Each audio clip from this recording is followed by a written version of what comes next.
उसका पति अपने पिता और भाई से अपनी हर बात शेयर करता था। वह उसकी हर पिक्चर को उसके ससुर और जेठ को सेंड किया करता था। उसके ससुर और जेठ बड़े ही अजीब टाइप के आदमी थे। वह उसके साथ फ्रेंडली बिहेव करने की कोशिश करते थे। वो अपने पति को जब अपने ससुर और जेठ के बारे में बताती तो वह उसे डांट देते थे और कहते थे कि मेरे पिता और भाई बहुत अच्छे इंसान हैं। यह बात उसके पति के लिए सबसे गलतफहमी से भरी बात थी। एक दिन उसके जेठ और ससुर ने उसके साथ कुछ ऐसा किया जिसके बारे में सुनकर आपके भी रोंगटे खड़े हो जाएंगे। वो मिडिल क्लास फैमिली से बिलोंग करती थी और एक बहुत ही इज्जतदार परिवार में रहने वाली लड़की थी। वो बहुत संस्कारी थी। उसके पेरेंट्स ने उसकी परवरिश बहुत अच्छे तरीके से की थी। वो 2 बहनें थीं और एक भाई था। वो अपने सारे भाई बहन में सबसे बड़ी थी और शादी का नंबर भी पहले उसका ही था। उसका नाम भूमिका है। वो बहुत ज़्यादा खूबसूरत है। वो कहीं भी जाती तो लोग उसकी काफ़ी तारीफ़ करते थे क्योंकि वो बहुत सिंपल रहती थी। उसने कभी ज़्यादा मेकअप भी नहीं किया था। बिना मेकअप के ही वो बहुत ज़्यादा खूबसूरत लगती थी। लोग कहते थे कि जब तुम्हारी शादी होगी और तुम फुल मेकअप करोगी तो तुम में 4 चांद लग जाएंगे। वो अपनी छोटी सी और सिंपल सी लाइफ में बहुत ज़्यादा खुश थी। उसके घर में लड़कियों को ज़्यादा बाहर आने जाने नहीं दिया जाता था। थोड़ी बंदिशें रहती थीं, इसीलिए उसकी कभी किसी लड़के से दोस्ती नहीं हुई थी। अब उसकी उम्र 27 साल हो गई थी और भूमिका के पेरेंट्स ने फैसला किया था कि अब वह जल्द से जल्द भूमिका की शादी कर देंगे। उसके पेरेंट्स उसके लिए एक ऐसा रिश्ता देख रहे थे जो उनकी तरह ही सिंपल हो और साथ ही साथ उनकी फैमिली के स्टैंडर्ड का हो। उसके पेरेंट्स का कहना था कि उनकी बेटी के लिए लड़का पढ़ा लिखा होना चाहिए और साथ साथ देखने में भी स्मार्ट होना चाहिए, क्योंकि उसके पेरेंट्स नहीं चाहते थे कि उसकी शादी किसी ऐसे लड़के के साथ हो जाए जो देखने में ना तो अच्छा हो और ना ही पढ़ा लिखा हो। क्योंकि अगर उसकी शादी किसी ऐसे वैसे लड़के के साथ हो गई तो लोगों को बातें करने का बहाना मिल जाता कि उसके लिए अच्छे रिश्ते नहीं आए होंगे। तभी ऐसे लड़के के साथ में अपनी बेटी का हाथ दे दिया। उसके लिए एक ऐसा रिश्ता ही आ गया था। लड़का बहुत पढ़ा लिखा था, हाई क्वालिफाइड था। उसका अपना बिजनेस था, यहाँ तक कि उसके काफ़ी सारे बंगले थे और उसकी फैमिली में भी सिर्फ उसके पिता, भाई और जेठानी थी। उसकी जेठानी विकलांग थी। एक हादसे में उनकी आवाज़ चली गई थी और वो चल भी नहीं पाती थी। यह रिश्ता उसके ही फादर के जानने वालों ने बताया था और उसके पापा को यह रिश्ता बहुत पसंद आया था, क्योंकि इस लड़के की फैमिली में ज़्यादा लोग नहीं थे और यह रिश्ता इतना अच्छा था कि इनकार करने की कोई वजह ही नहीं थी। उसकी फैमिली को यह लड़का बहुत पसंद आया था और लड़के को भी जब उसकी फ़ोटो दिखाई गई थी तो उसे भी वो देखते ही पसंद आ गई थी।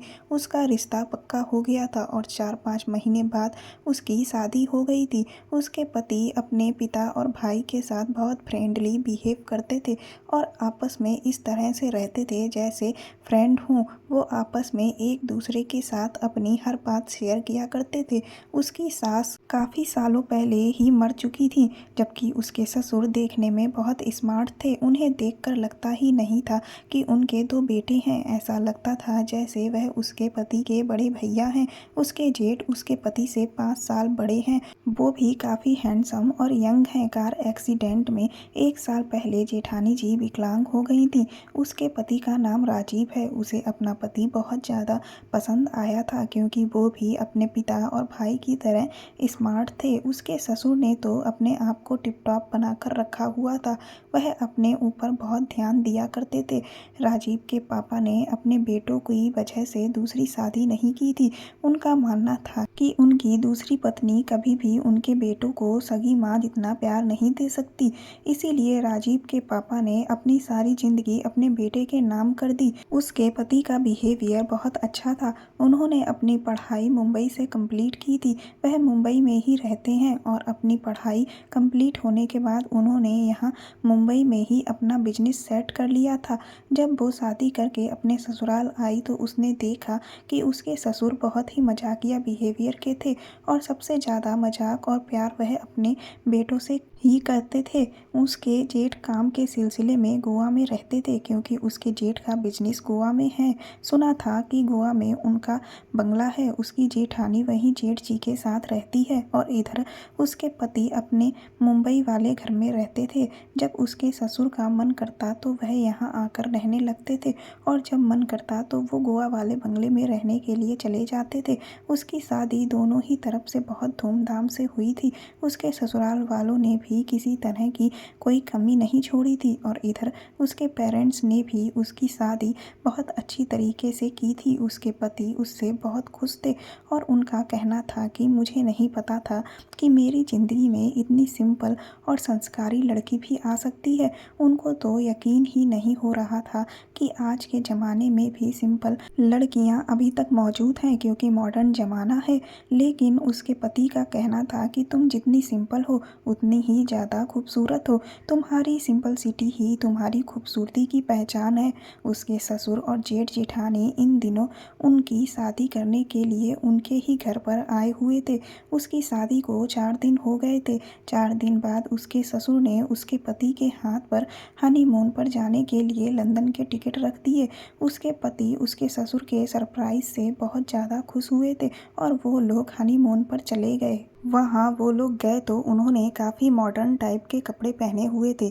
उसके पति का कहना था कि अब हम अपनी कंट्री में तो नहीं हैं, यह हमारा देश नहीं है, यहाँ के सारे ही लोग इसी तरह के कपड़े पहनते हैं। इसीलिए उसके पति ने यहाँ आने से पहले उसे मॉडर्न कपड़ों की ही शॉपिंग करवाई थी। उसे ऐसे कपड़े पहनने से कोई ऐतराज़ नहीं था, बस उसने ऐसे कपड़े पहले पहने नहीं थे तो उसे ऐसे कपड़े पहनने में थोड़ी शर्म आ रही थी क्योंकि उसके पति ने बताया था कि उनको उनके डैड ने बताया था कि कहीं बहू लंदन जाने के बाद भी अपना सलवार कमीज ना पहने।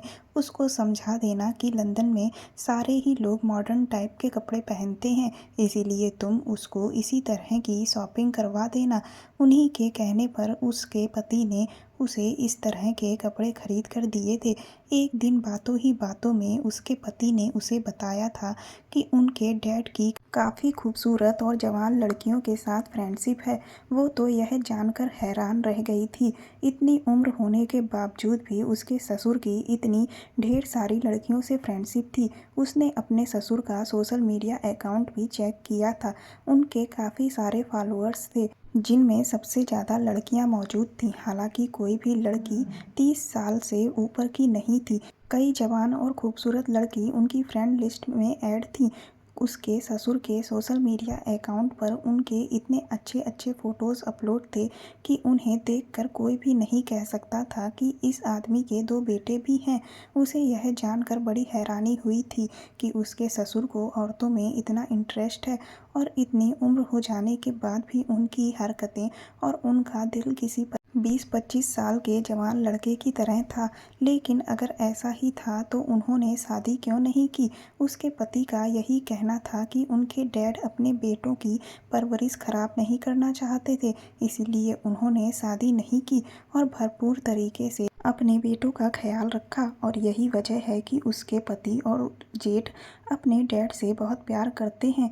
उसके ससुर ने अपने बेटों को दुनिया भर की खुशी दी, लेकिन हनीमून पर रहने के दौरान उसने एक बात नोटिस की थी कि उसके पति उसके जितने भी फ़ोटो क्लिक कर रहे थे वह सारे ही उसके ससुर को सेंड कर रहे थे।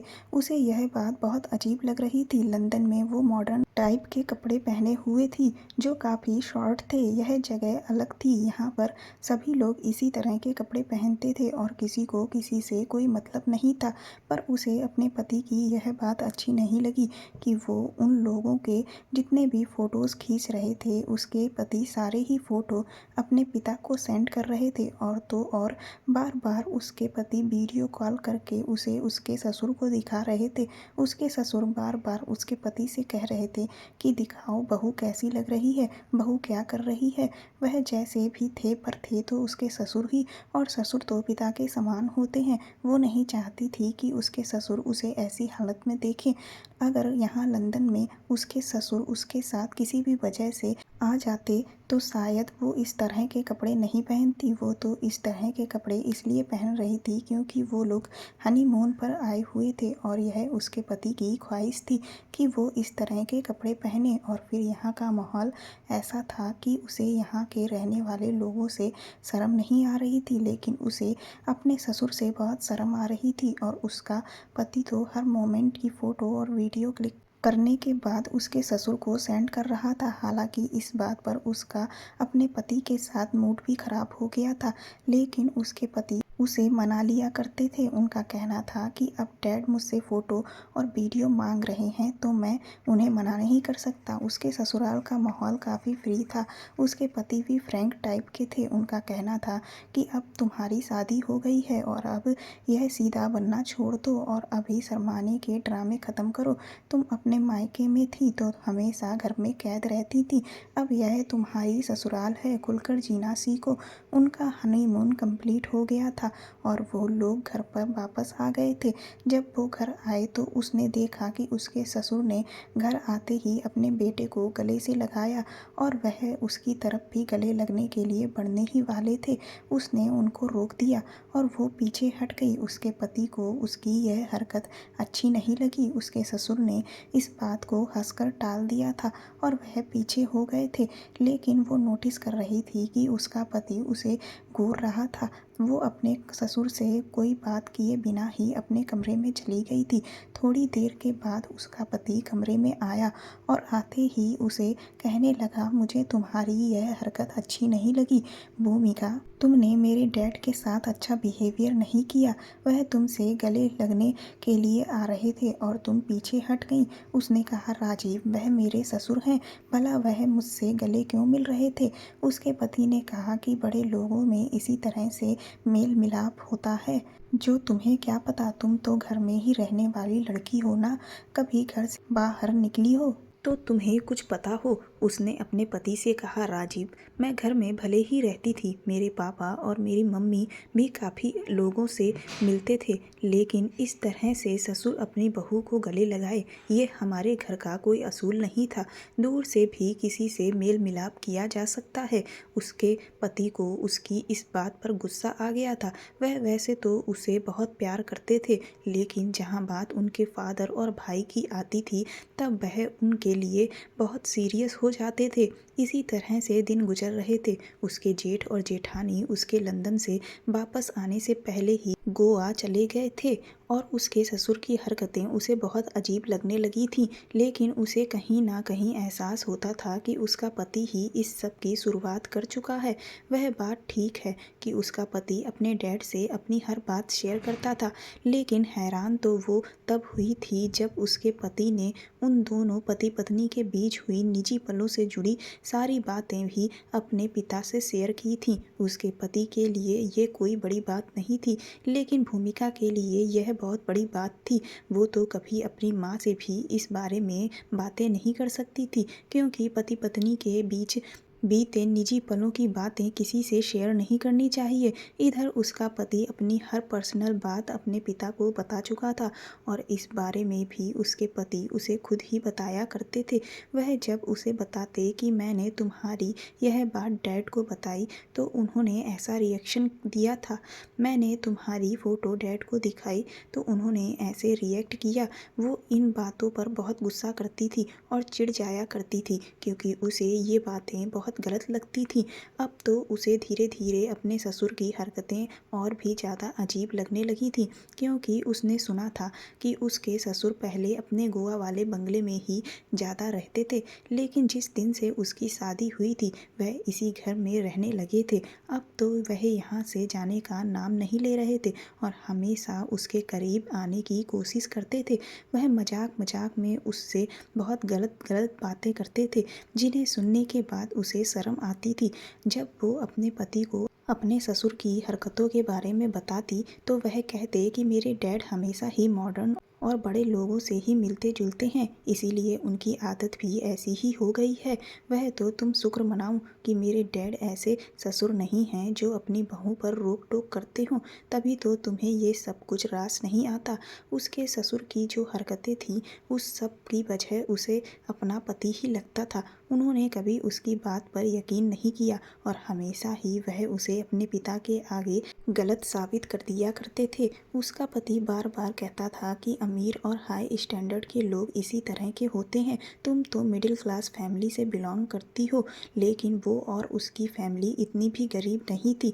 उन लोगों का भी अमीर लोगों के साथ मिलना जुलना था, क्योंकि उनके सारे रिश्तेदार अमीर थे। उसे लगता था उसके पति को उसकी इज्जत की कोई परवाह नहीं है। वह खुद ही उसे अपने पिता के सामने पेश करने की कोशिश करते थे, क्योंकि अपने ससुर की गलत हरकतों की वजह से वो उनसे बात करना बंद कर देती थी। तो उसका पति कहता कि कभी मेरे डैड को इस घर में रहने से ऐसा नहीं लगना चाहिए कि तुम उनसे बात नहीं कर रही हो। अगर ऐसा हुआ तो मुझसे बुरा कोई नहीं होगा। वो यहाँ शादी करके आने के बाद एक बहुत बड़ी मुश्किल में फंस चुकी थी। शुरू शुरू में उसके पति का बिहेवियर उसके साथ बहुत अच्छा था, लेकिन जहाँ उसके पिता की बात आती थी तब वह उसे खूब जलील किया करते थे। एक दिन उन लोगों को शादी में जाना था। उसके जेठ भी आए हुए थे। जेठानी जी साथ नहीं आई थी, क्योंकि जेठ जी का कहना था उनके साथ जल्दी जल्दी सफ़र करना मुश्किल है, तो वो वहीं गोवा में हैं। उनके साथ उनका भाई और नौकर है। वो सब लोग शादी में जाने के लिए निकल गए। वहाँ तो उसके ससुर ने हद ही कर दी थी। उसके ससुर ने उसे अपने दोस्तों से ऐसे मिलवाया जैसे वो उनकी दोस्त हो। उसे यह सब कुछ बिल्कुल पसंद नहीं आ रहा था। उसके ससुर बार बार अपने दोस्तों को उसे दिखा रहे थे। वो अपने पति से कह रही थी कि देखो, आपके डैड अपने दोस्तों को मेरे बारे में बता रहे हैं, इन्हें शर्म नहीं आती अपनी बहू को अपने दोस्तों को दिखाते हुए। उसके पति ने कहा कि क्या हो गया है तुम्हें भूमिका, प्लीज़ तुम पुराने ज़माने के ख्यालों से बाहर निकल आओ। हम पहली बार शादी में आए हैं, कोई तुम्हें जानता नहीं है, तभी तो डैड सबसे तुम्हें इंट्रोड्यूस करवा रहे हैं। वो अपने पति को कुछ भी बताती तो उन्हें कोई फ़र्क ही नहीं पड़ता था। उसे अंदर ही अंदर डर लगने लगा था, क्योंकि वो जानती थी कि उसके पति अपने डैड को जितना अच्छा समझते हैं वह बिल्कुल भी ऐसे नहीं हैं। कब किसकी नीयत बदल जाए नहीं मालूम। शादी में शामिल होने के बाद उसके जेठ चले गए। अगले दिन उसके पति ने कहा कि वह एक दिन के लिए काम के सिलसिले से शहर से बाहर जा रहे हैं। उसने अपने पति से कहा कि मुझे भी अपने साथ लेकर चलो, मैं घर में अकेले रहकर क्या करूँगी। उसके पति ने कहा, मैं वहाँ तुम्हें अपने साथ नहीं लेकर जा सकता, क्योंकि मुझे लोगों के साथ मीटिंग करनी है, इसीलिए मैं तुम्हें टाइम नहीं दे पाऊँगा। उसने अपने पति से कहा, तो फिर आप मुझे मेरे मायके में छोड़ दो। काफ़ी टाइम से मैं अपने मायके भी नहीं गई हूँ। जब आप आ जाओगे तो मुझे बुला लेना। लेकिन उसके पति नहीं माने और कहने लगे, अब छोटी छोटी बातों पर मैं तुम्हें तुम्हारे मायके तो नहीं छोड़ सकता, और सिर्फ एक दिन की ही तो बात है। घर में डैड हैं तो तुम्हारा ख्याल रखने के लिए। उसने अपने दिल में सोचा, सबसे ज़्यादा डर तो मुझे आपके डैड से ही है, क्योंकि कभी कभी बातों ही बातों में उसके ससुर उसका हाथ पकड़ लिया करते थे, तो कभी कहते कि हम दोनों सेल्फी क्लिक करते हैं, और सेल्फी क्लिक करने के बहाने वह उसे छू लिया करते थे। वो अपने ससुर से बहुत ज़्यादा तंग आ गई थी। वो चाहती थी कि वह अपने गोवा वाले बंगले में रहने के लिए वापस चले जाएं, लेकिन जब से उसकी शादी हुई थी वह गोवा वाले बंगले में बिल्कुल भी नहीं जा रहे थे। उसके पति को लगता था कि उनके पिता उसका ध्यान रखेंगे, लेकिन उसे अपने ससुर से डर लगता था। उसे ऐसा लगता था जैसे वो उनकी बहू नहीं, उनकी कोई गर्लफ्रेंड है जिसका वह इस्तेमाल करना चाहते हैं। पर वो यह बात साफ साफ शब्दों में अपने पति से नहीं कह सकती थी, क्योंकि वो अच्छी तरह से जानती थी कि उसका पति उससे नाराज़ हो जाएगा। अपने पिता के खिलाफ तो एक शब्द भी नहीं सुन सकता। कभी कभी उसे लगता था कि उसके ससुर बहुत ही फ्री माइंड के आदमी हैं।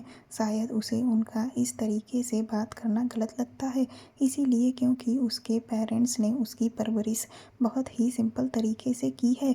कभी उन्होंने उसे रिच लोगों से मिलने नहीं दिया, और अचानक जब शादी हुई तो ससुराल का इतना ज़्यादा फ्री माहौल होने की वजह से ही उसे इतनी प्रॉब्लम हो रही है। अगर शुरू से ही वो इतनी ज़्यादा फ्री माहौल में रही होती तो शायद उसे इस सब की आदत होती, लेकिन एक दिन उसका यह वहम भी हकीकत बनकर उसके ही सामने आ गया। उसके पति को उसकी बात को समझना चाहिए था, तसल्ली से उसकी बातों को सुनना चाहिए था, और शायद उनकी यही सबसे बड़ी गलती थी। उसके पति को अपने पिता के रिश्ते का भी लिहाज नहीं था। माना कि अमीर लोगों का स्टैंडर्ड थोड़ा हाई होता है, उनके घर का माहौल थोड़ा फ्री होता है, लेकिन इतना भी ज़्यादा फ्री नहीं होता कि बाप बेटे के रिश्ते में कोई अंतर ही ना रहे। वो शायद अपने पति की इन्हीं हरकतों की वजह से अपनी इज्जत को गंवा बैठी थी। उसके पति एक दिन के लिए शहर से बाहर चले गए थे। उसे बहुत डर लग रहा था। अब वो अपने पति से ज़्यादा कुछ तो नहीं कह सकती थी, लेकिन जब वह जा रहे थे तो तब उसका दिल बहुत अजीब-अजीब से अंदेशे दे रहा था कि आज घर के अंदर कुछ गलत होने वाला है।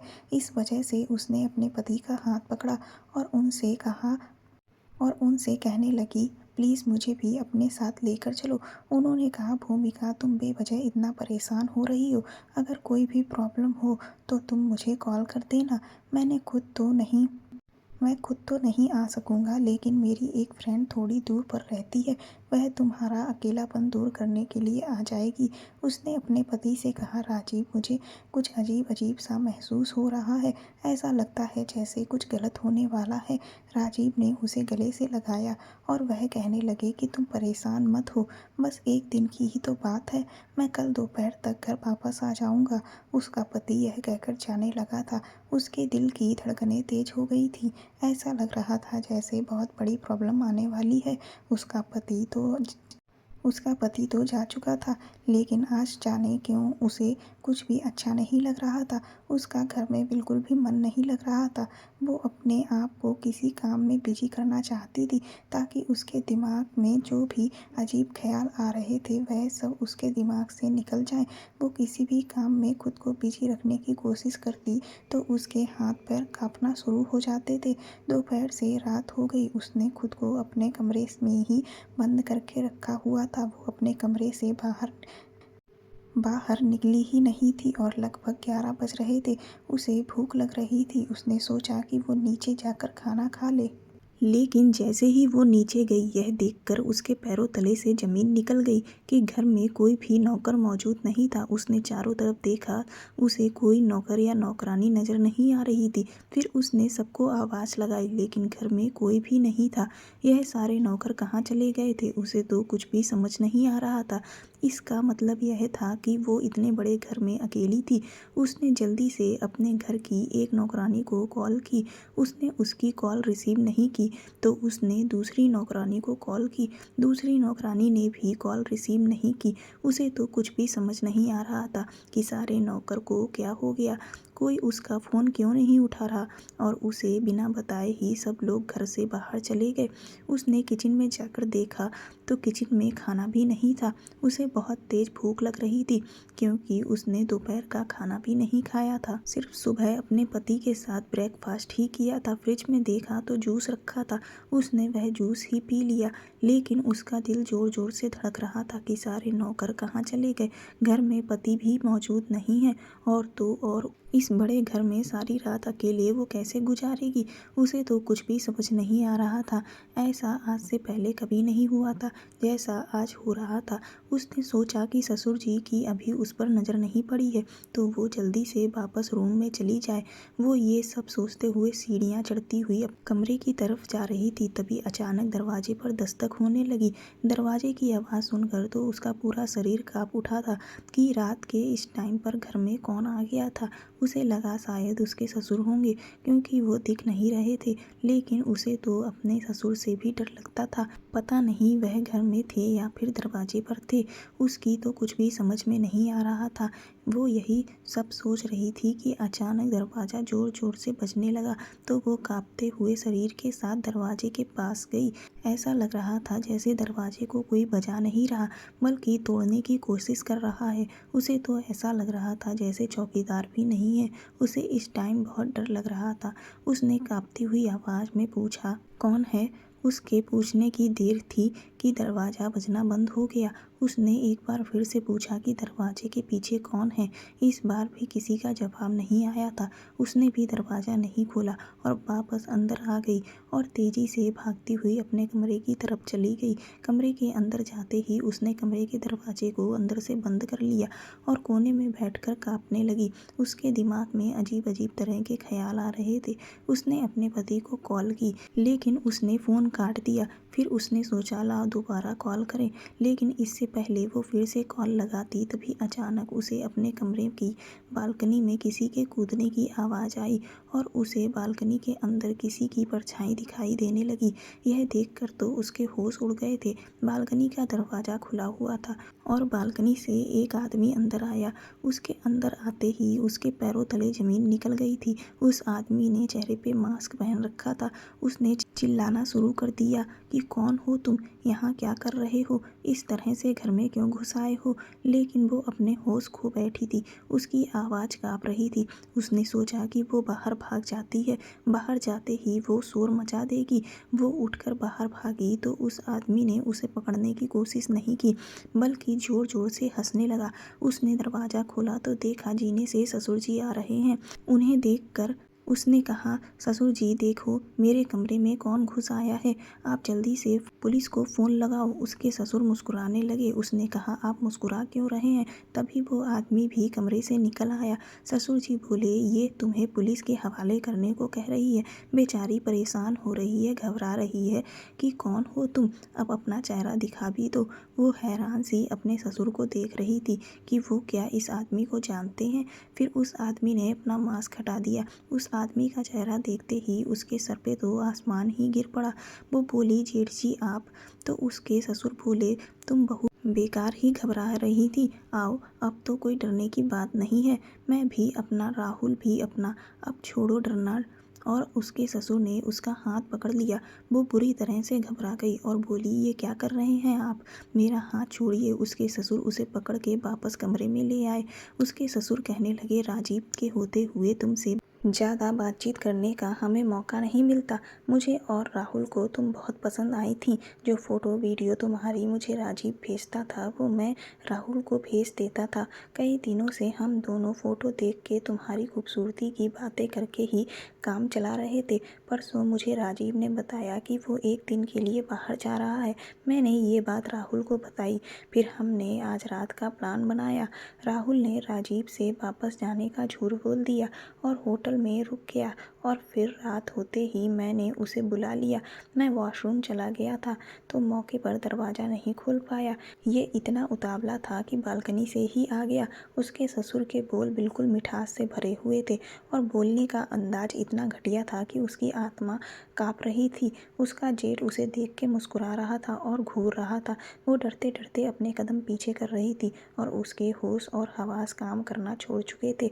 वो पीछे हटती चली जा रही थी और वह लोग उसकी तरफ कदम बढ़ाते हुए ना जाने क्या क्या बातें कर रहे थे, जो उसकी बिल्कुल भी समझ में नहीं आ रहा था। जिस बात का उसे डर था उसके सामने वह डर खड़ा हुआ था। उसने सोचा भी नहीं था कि उसके जेठ भी ऐसे होंगे। उसे यही लगता था कभी कभी उसके पति जो उसकी खूबसूरती के गुण गाते हैं और उसकी हर अच्छी बुरी बात अपने डैड को बताते हैं, उसे डर था कि एक ना एक दिन कुछ ऐसा वैसा ना हो जाए जिसके बाद वो किसी को मुंह दिखाने के लायक नहीं रहे। और आज इन लोगों के आने का तरीका और उनके बोलने का स्टाइल उसे हकीकत दिखा चुका था कि आज उसके साथ क्या होने वाला है। उसने एक बार फिर भागने की सोची। वो फौरन ही दरवाजे की तरफ भागने लगी। शायद वह लोग उसका दिमाग पढ़ चुके थे। इस वजह से उसके भागते ही उसके जेठ ने उसे पकड़कर अपने काबू में कर लिया। वो उनसे खुद को छुड़ाने की कोशिश करने लगी। उसके ससुर कहने लगे, "अरे भाग क्यों रही हो बहू, अभी तो हम लोगों ने तुम्हारे साथ कुछ किया भी नहीं है।" यह कहकर वह लोग जोर जोर से हंसने लगे। उसने अपने ससुर को वास्ते देना शुरू कर दिया कि प्लीज़ मेरी इज्जत को ना रौंदे, मैं आपके घर की इज्जत हूँ, आपके भाई की पत्नी हूँ। ससुर जी, आपकी तो बहू हूँ और बहू तो बेटी के समान होती है और आप अपनी ही बेटी की इज्जत के साथ खेलना चाहते हो, प्लीज़ मुझे छोड़ दो। लेकिन उन लोगों का इरादा उसे कुछ और ही बता रहा था। अचानक उसके जेठ ने बाजू से पकड़कर उसे अपने काबू में कर लिया था और उसे जोरदार धक्का देते हुए बेड पर गिरा दिया था और एक साथ ही वह उस पर हावी हो गए थे। और फिर वही हुआ जो शायद उसके साथ नहीं होना चाहिए था, जिसके होने से उसकी ज़िंदगी तबाह हो गई थी। ससुर और उसके जेठ ने उसकी ज़िंदगी को बर्बाद कर दिया था, क्योंकि उन्होंने उसके साथ वो बर्बाद हो चुकी थी, उसकी इज्जत लुट चुकी थी। और यह सब इसलिए हुआ था क्योंकि उसके पति ने उसकी बात का भरोसा नहीं किया था। उसने कई बार उनको बताने की कोशिश की थी कि आपके डैड की हरकतें उसकी तरफ कुछ अच्छी नहीं है, लेकिन हर बार उसके पति ने उसकी बात को समझा ही नहीं था। उसके आंसू थम नहीं रहे थे। उसके ससुर और जेठ ने उसकी इज्जत को तार तार कर दिया था। उसे समझ नहीं आ रहा था कि वो किस जगह जाकर अपना मुंह छिपाए। सारी रात इसी तरह से वो उसके साथ, उसकी इज्जत उसके लिए सब कुछ थी और आज वो अपनी वही इज्जत अपने ससुर और जेठ की वजह से गवा बैठी थी।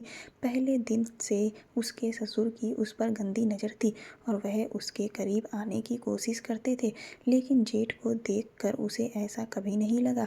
वो तो बहुत अच्छा बनने का नाटक करते थे। उसका पति अकल से इतना पैदल था, कभी उसने उसकी इज्जत की हिफाजत करने की कोशिश ही नहीं की। खुला माहौल है कहकर उसने आज उसकी इज्जत को अपने पिता और भाई के हाथों लुटा दिया था। वो बेड पर बुरी हालत में पड़ी हुई थी, उसके शरीर पर कपड़े भी मौजूद नहीं थे। जब इन लोगों को अंदाज़ा हुआ कि उसकी हालत अब ज़्यादा ही बुरी हो गई है और दिन निकल आया है, तो यह लोग वहाँ से भाग गए। उसकी हालत बहुत ज़्यादा ख़राब हो गई थी। वो अभी तक बेड पर ही मौजूद थी और उसे उठने की बिल्कुल भी हिम्मत नहीं हो रही थी। उसे लेटे लेटे सुबह के 11 बज गए थे और अभी तक वो खुद की हालत को ठीक नहीं कर पाई थी। 11:30 बजे तक उसका पति भी घर पर आ गया था। उसने जब उसे इस हालत में देखा तो उसे जगाने की कोशिश की। वह घबरा गया था यह देख कर कि वो किस हालत में बेड पर लेटी हुई है। उसने जल्दी से उसके शरीर पर ब्लैंकेट ढका और उससे पूछने लगा कि तुम्हारी हालत किसने की? बाहर के गेट भी खुले पड़े थे, कौन आया था? काफ़ी देर तक तो वो अपने होश में नहीं थी, लेकिन उसके पति ने उसे उठाकर बिठाया और उसे पानी पिलाया। उसकी हालत कुछ बेहतर हुई थी। फिर वो अपने पति के आगे फूट फूट कर रोने लगी और रो रो कर उसने उनको सब कुछ बता दिया।